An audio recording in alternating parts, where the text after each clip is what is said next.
Grabe super duper po talaga ang beauty ng ating Reyna Mimay. Sinong nakamiss sa kanya? Tara na panoorin natin ang kanilang pag-uusap ni Ma'am Roinem.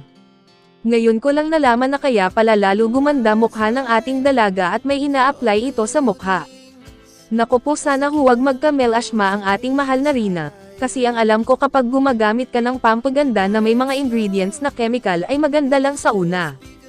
At kapag tumagal na ito ay mangangitim at magkakaroon ng melasma ang mukha, lalo pa at ito'y ititigil na. Sana yung pinagamit sa kanya yung natural na pang beauty na lang kasi maganda na siya.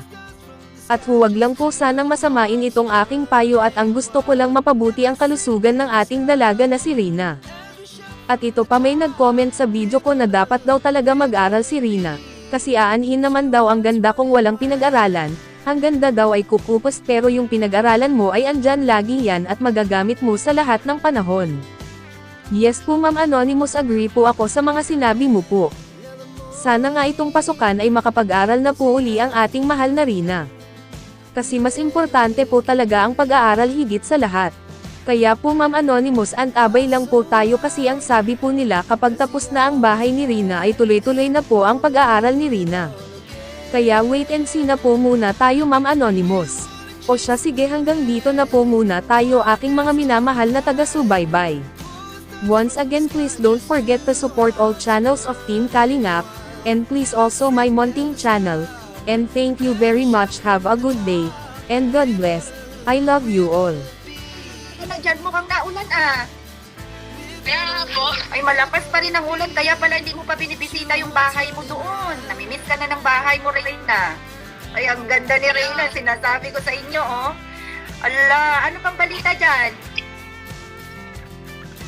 Maulan pa rin, Diyos ko, pero hindi naman kayo nawawalan ng kuryente. Hindi, wag mo hawakan yung, wag mo hawakan yung ilong mo para hindi kasi baka may hinawakan kang iba. Tapos, ano pang balita? ano po, Oo. Kapag umuulan, anong ginagawa ninyo? wala. Okay. Tapos, ganda na ni Reyna, oh. May ano ka pa? May pampaganda ka pa dyan? Meron pa po. Ako, umang bote pa. Ilang bote pa yon natira? Ano?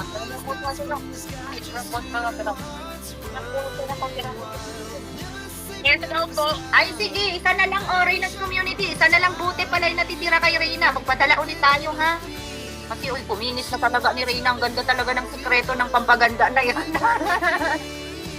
Ay, nako. Sabi ko sa'yo, maraming masaya pag nakikita ka nila eh. Kaya namiss ka kaya namin. Oo, so Reyna's Community, isa na lang daw yung pampaganda ni Reyna. Isang baksa lang daw. Sige. Oo, mura lang naman yun. May mabibili ba dyan? Tanungin mo nga, Reyna, kay mama mo kung may mabibili na pampaganda. Naman daw po. Sige. Pagpahanap na lang tayo kay tita noon. Di ba may nabilan kayo sa Maynila noon, Reyna? Oo. Yung pala sa Maynila nabibili kayo. Tingin ko lang.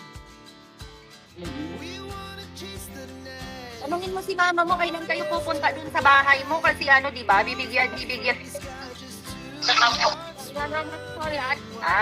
Kailan kaya yan matigil ang ulan? Ano ba yan? Magsa-summer na ulan pa.